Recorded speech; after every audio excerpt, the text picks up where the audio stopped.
David Eads with BBC World News. Our top stories. Mounting concern over relations between the UK and Saudi Arabia as the kingdom rejects criticism of its human rights record. Thousands spend a second night without shelter after the earthquake in Pakistan and Afghanistan. 360 people are now known to have died. The US shifts its campaign against Islamic State militants in Iraq and Syria, including the use of ground forces.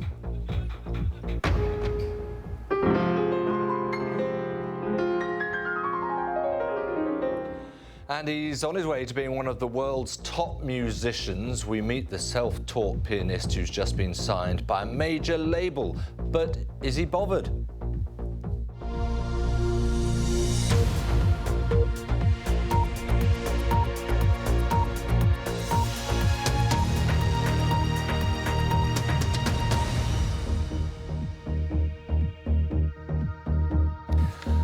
Hello, thanks for joining us. Tens of billions of dollars in trade and investment, a key strategic and diplomatic partnership, and a long-term friendship. These are all the issues at stake amid a sharp upset in relations between Saudi Arabia and the UK.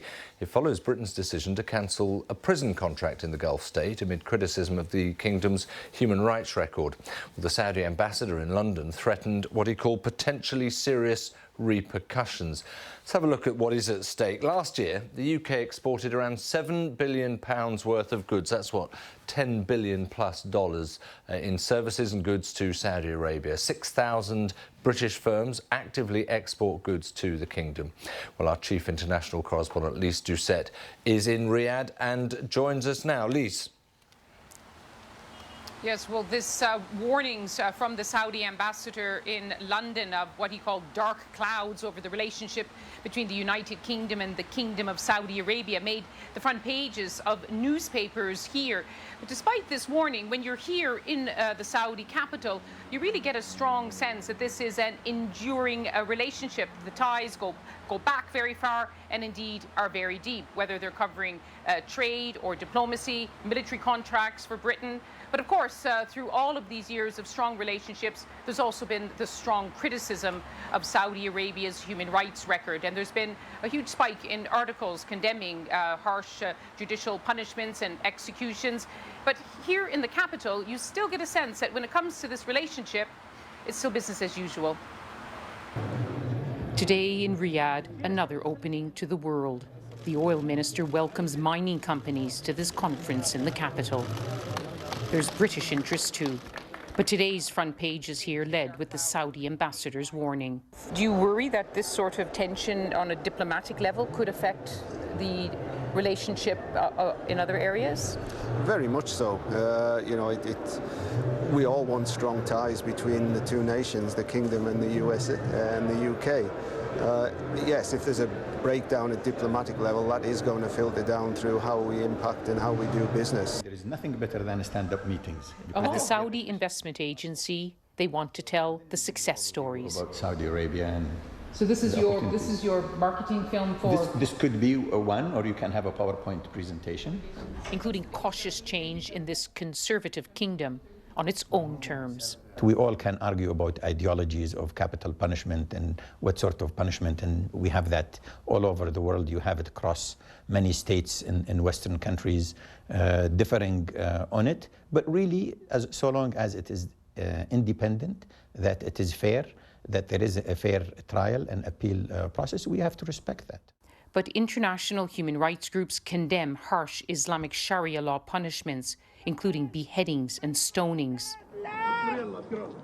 This footage shows the moments before a woman was publicly beheaded for allegedly murdering a young relative. London is especially concerned about 74-year-old British citizen Carl Andre. He's facing 350 lashes after being caught with banned alcohol, although British officials say he will be spared. But on the streets of Riyadh, you hear support for the Saudi ambassador's complaint about criticism. This man tells me diplomats are saying what Saudis would say. That's the way we should respond, he says. A lot of Saudis go there and a lot of British come there. And I think everyone, when you respect others, the others will respect you. brand Britain is popular here.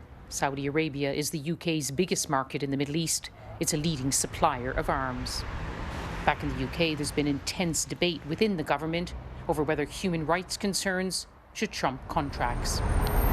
British officials say they always raise human rights issues in private. But this new tension comes at a time when Saudi Arabia is playing a leading role in trying to resolve regional crises, including a new push to end the war in Syria.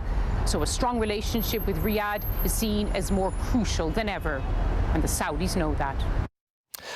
Well, let's catch up with Lise now, because it feels, particularly, Lise, from the ambassador's letter, that this is a country, Saudi Arabia, a little bit almost besieged by criticism on human rights, yes, allegations about its role with ISIS as well, and a sense that maybe it's just a bit fed up with all this. Show us some respect seems to be his last word.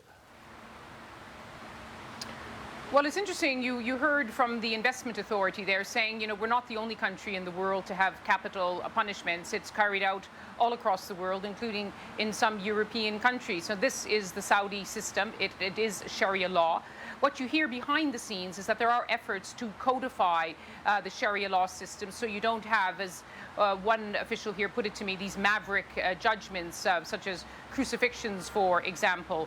But you also see behind the scenes that efforts to try to deal with these issues. We understand from British officials that Carl Andre will not receive the lashings. There are reports here that the blogger who was subjected also to lashings for his political commentary, that trial isn't finished yet. So you get a sense that Saudi Arabia doesn't like being criticized, but that it wants, in its own way, within its Islamic system and its system of Sharia law, will deal with these issues in its own way and in its own time. But it is very sensitive to these criticisms, and everyone you speak to here uses the word respect. Just respect our traditions, and we will respect yours. The problem for Saudi Arabia is that their traditions are being condemned by a whole array of international human rights groups. OK, Lise, for now, thanks very much indeed. Lise is in Riyadh for us. Well, the US has indicated a shift in its campaign against Islamic State militants in Iraq and Syria, including the use of raids by forces on the ground. The US Defense Secretary, Ash Carter, outlined the changes to the Senate Armed Services Committee. He said the US military would concentrate on what he called the 3 Rs: Raqqa, the Islamic State's declared capital in Syria; Ramadi, the capital of Anbar province in Iraq; and thirdly, raids, both from the air and on the ground, against IS in both those countries. The Obama administration's policy, though, was heavily criticised by a number of senators.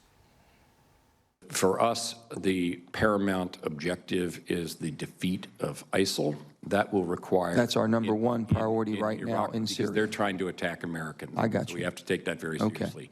They must be defeated, and they must And you be agree, defeated. I'm sorry, Mr. Secretary, you do agree that Russia's primary is to protect Assad? Yeah, they said they were going to fight ISIL, and that's not what they're doing. Okay, so propping up Assad, which just fuels the civil war, which is the point the chairman was making. Okay. We'll also continue to look hard at other ways to increase the effectiveness of coalition operations and the tempo of the campaign. We completely suspended the program, and I just wanted to clarify one point. The individuals that we had previously... How do we leverage Assad leaving when Russia's going to fight for him, Iran's going to fight for him, Hezbollah's fight for him, and we're not going to do a damn thing to help people take him down? And y'all both know that. So when Kerry goes over to Geneva, he is turning over Syria to the Russians and to the Iranians. Is there any credible military threat to Assad now that Russia, Iran, and Hezbollah is on his side? Do you see any credible military threat to take him down, General Dunford? I think the balance of forces right now are in Assad's advantage. Not his advantage. He is secure as the day is long. So this is what's happened, folks. This strategy is completely falling apart. Assad. I can't answer that question, Senator. Can you answer it, Secretary Carter? All I can say, this is a sad day for America, and the region will pay hell for this because the Arabs are not going to accept this. The people in Syria are not going to accept this. This is a half-assed strategy at best. Now, the Afghan government says the people caught at the epicenter of Monday's earthquake are now beginning to receive some aid. Tents and blankets are being handed out in some of those communities, but others have still not been reached. Of course, thousands of Afghans and Pakistanis have had to spend a second night with no shelter. At least 360 people are known to have lost their lives in the quake. It struck about 80 kilometres from the city of Faizabad in Afghanistan's Hindu Kush mountains. Well, let's find out what the state of play is now. Shaima Khalil is in Kabul in Afghanistan. Shahzeb Jalani is in the Swat Valley in Pakistan. Let's start, Shaima, if I can, with you in Kabul. The government's message is we're getting there, albeit gradually, a trickle of aid, but still many areas untouched. Yes, trickle of aid, not nearly enough and not nearly fast or far-reaching enough, David. And this is really the key challenge here. When we spoke to the Minister of Natural Disaster and Crisis Management, he says we're getting there, we're trying to reach these areas. We have brought blankets and tents to some communities in the Badakhshan province. And of course, Badakhshan is where the epicenter of that earthquake is. But he did admit that accessibility is still the #1 challenge for rescue workers and for aid agencies to get to the people that are stuck behind these landslides, behind these big rocks and mountainous areas, and who are completely exposed to the harsh cold of these northern areas. And it seems that with the pace of things going, they'll have to spend another night in the cold, which means that the death toll, the fatalities are going to rise. Unfortunately, children especially are pretty vulnerable. And of course, then there are the security issues. The Taliban militants are said to be in some districts in these provinces. And even though they gave assurances that they won't hinder help, no one can tell you for 100% if these areas are safe for aid workers to operate in if they get there. Back to that in a moment if we've got time. But Shahzeb, you have made quite a trek out into the more remote parts, of course, in Pakistan this is. And what have you encountered? David, we were in Mingora, the main city in Swat Valley last night. This morning we've driven about 5 hours to reach a remote mountainous location in district Shangla. This district was worst affected in this earthquake. At least 50 deaths were reported from this particular region. And if you look behind me, the village right there has about 150 houses there. Most of the concrete houses are still standing. There were 5 mud brick houses which collapsed in that particular village, and 2 deaths were reported. And I think it kind of shows the overall picture as well, that there are a lot of people who were traumatized, who were fearful, hundreds of people hurt. But the scale of this disaster, it now seems to me from what we have seen since yesterday, is not as bad as was initially feared. Is more than a crumb, I guess, of comfort, but that will help many in terms of assessing this. Shaima, I just want to come back to you for a moment about the Taliban, which you mentioned security issues, and there are reports that Taliban have overrun one district in one of the provinces badly hit here. That must raise concerns about who is attempting to take advantage of a very vulnerable situation. Well, when they did put out that statement saying that aid agencies should not hold back and should go ahead and administer aid and bring aid and rescue to people, they did speak like, you know, an entity in charge of some areas, and they did speak with a tone of power. But it is very, very difficult to get a handle, especially for the authorities. Even though they get these assurances, they're in talks about, you know, I've got Taliban militants not attacking. It's impossible for someone to tell you 100% that the Taliban are not going to attack, and these reports that we're getting are just, you know, the evidence of that. And it's going to take a lot of work and a lot of convincing on the authorities' part to convince people, especially international aid agencies, to get to these areas when it's possible to reach them because of these security concerns. Okay, Shaima, Shahzeb as well, thank you both very much indeed. Well, do stay with us here on BBC World News. Still to come.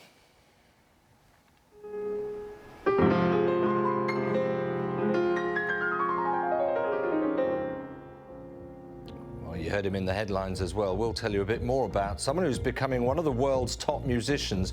We'll tell you who taught him.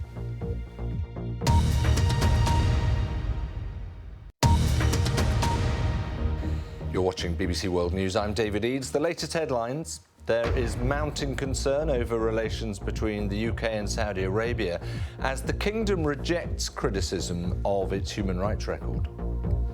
360 people are now known to have died in the earthquake that hit Pakistan and Afghanistan. Rescue efforts still being stepped up to reach those in remote and mountainous areas. Now, two of Australia's most wanted men, a father and son team, if you like, have been caught after leading police on the best part of a 2-week chase that has held the nation riveted. They were found by heavily armed police at an isolated farm hideout in Dunedoo in central New South Wales. This is Gino Stocco, who's 58, and his son Mark, aged 35. They've been on the run for 8 years for a string of violent offences and fraud. A murder inquiry is also underway after the decomposing body of a 68-year-old man missing for 3 weeks was found at the scene. Canadian investigators have given their first explanation of why a whale-watching boat capsized on Sunday off the coast of Vancouver Island with the loss of at least 5 lives. Officials said that most of the 27 people on board were on the top deck on one side of the boat when it was hit by a wave from the other side. The tragedy occurred 8 miles, 12 kilometres from the town of Tofino on Vancouver Island. Here's James Cook.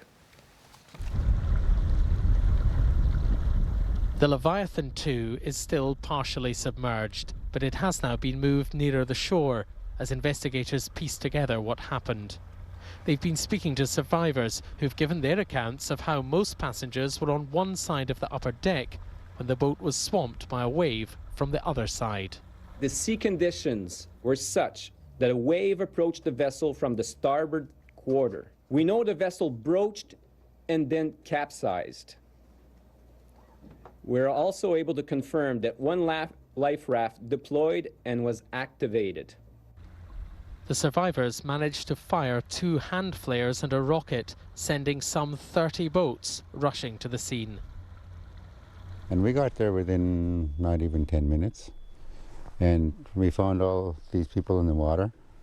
There was at least 3 or 4 boats ahead of us picking up the people that were like floating around and live, right? And then we found the 3 dead persons just right in the wash.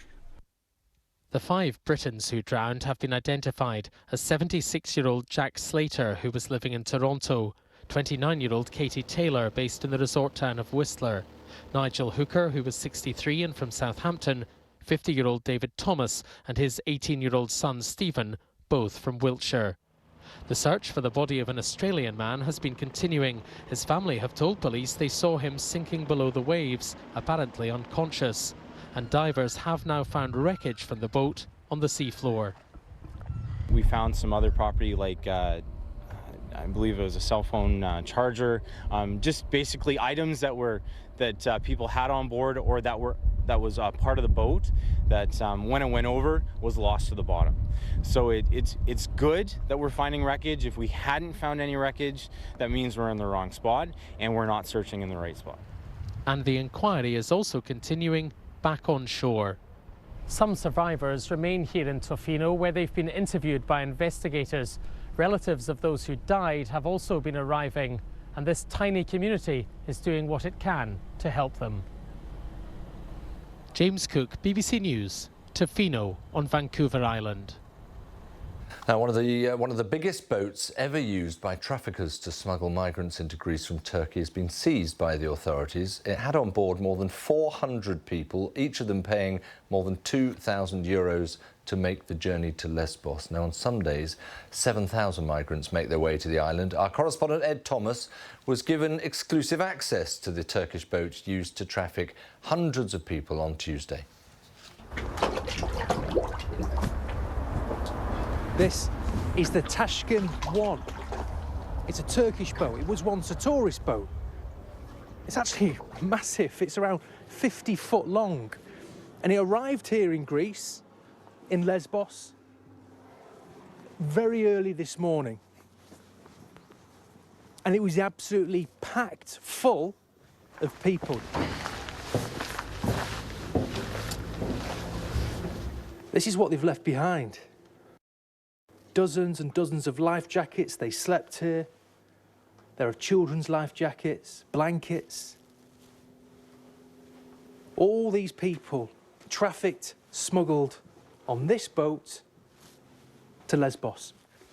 The smell here of fuel, of petrol, is overwhelming. So just imagine, in this darkness, being packed in here. Look, it's like a bedroom.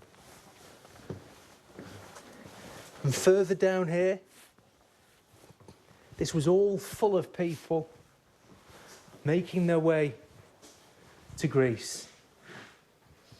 Now, we're told that there was around 400 people on this boat.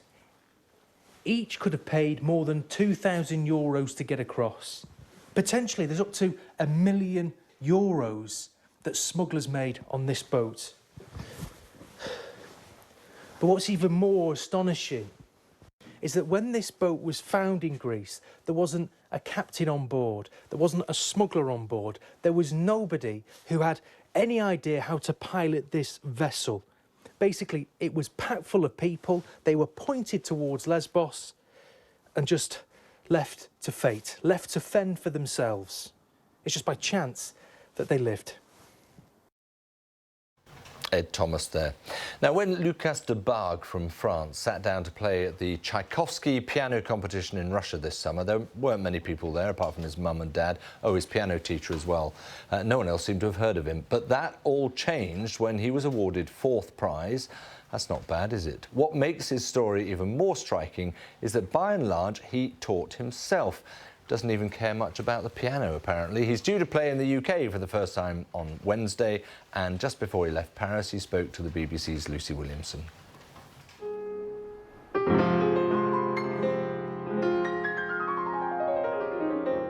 Supermarket cashier, literary student, and he doesn't even have a piano at home. But on the record of the past few months, Lucas de Bargue is on his way to being one of the world's top musicians. Lucas didn't start playing the piano until he was 11, then dropped it as a teenager in favour of the bass guitar. He only picked it up again 4 years ago, aged 21. I don't say I love the instrument. I think that it's a very convenient instrument because you are able to play all the things. You can play orchestra work on it. You can play choral work. You can play the string quartets on it. So it's very convenient, but I'm not in love with the instrument. I don't have some posters in my room of piano, or I'm not focusing on that. It's an unusual view, but then Lucas has had an unusual route into music, working in supermarkets to support himself through a literature degree and switching his focus away from the piano for several years. I stopped practicing because I had no great guide. I had no great coach to support me, to share the great music with me. So there is something to share with the music. If you're only alone in your room doing some things in music, it has no sense. It makes no sense at all. The 4th prize goes to Lucas de Bargue, France. Then, this summer, everything changed. Winning 4th place in one of the world's top piano competitions would have been enough, but he also won a special prize from the Moscow music critics. And more than that, it gave everyone a chance to see what he could do. Quand il joue, il est vraiment possédé par la musique. When he plays, he's possessed by the music. It's very strange, very strong, almost violent. He lives every note with real intensity, and that's very rare. Dans la partition. Since the competition, Lucas has received invitations to play in Italy, Canada, America and the UK. And he's been signed by a major music label. But he says he never thinks about becoming a great success. If I wanted that, he told us, I'd have gone to business school. Lucy Williamson, BBC News, Paris. An achiever, you might say. Let me just remind you of our top story. Diplomatic relations between the UK and Saudi Arabia becoming increasingly strained, it seems, after Britain cancelled a prison contract in the Gulf state. That was amid criticism of Saudi Arabia's human rights record. Tens of billions of dollars in trade and investment. A key strategic and diplomatic partnership also at stake, not to mention a very long-term relationship. Business Live coming next. Stay with us on BBC World News. Hello there. High pressure holds firm across much of Eastern Europe, giving fine settled conditions here, but areas of low pressure and weather fronts running in from the Atlantic bringing much more unsettled conditions further west. I think on Wednesday, it's this little developing weather system that will bring torrential downpours and thunderstorms across central and northern Italy, blossoming northwards into the Alps. Further downpours for southern France as well. Some pretty blustery conditions across parts of Spain and Portugal. Now, further east, it's quieter. Got some fairly cold air, though, starting to spill into parts of Romania and Bulgaria. 12 degrees there in Sofia, despite the sunshine. But across Corsica, Sardinia, also for northern Italy and southern France, can see some torrential downpours of rain, some of those into Switzerland as well. Some rather cloudy, damp weather for northwestern France, some heavy rain for the eastern side of the British Isles. As we move through into Thursday, well, the heavy downpours continue across Italy, spinning a little bit further east into the Balkans as well, so the risk of flooding here. Some pretty strong and gusty winds. Heavy rain pushes into northern Portugal and northwestern Spain, and further belts of rain crossing the British Isles, which should be largely dry for France, the Low Countries and Germany. Further ahead into Friday and Saturday, actually, a lot of dry weather develops for Western Europe. Very pleasant there in Rome with some sunshine and temperatures into the low 20s. Further east, though, things will be turning colder. 2 or 3 degrees in Moscow, and the temperatures plunge as well in Bucharest.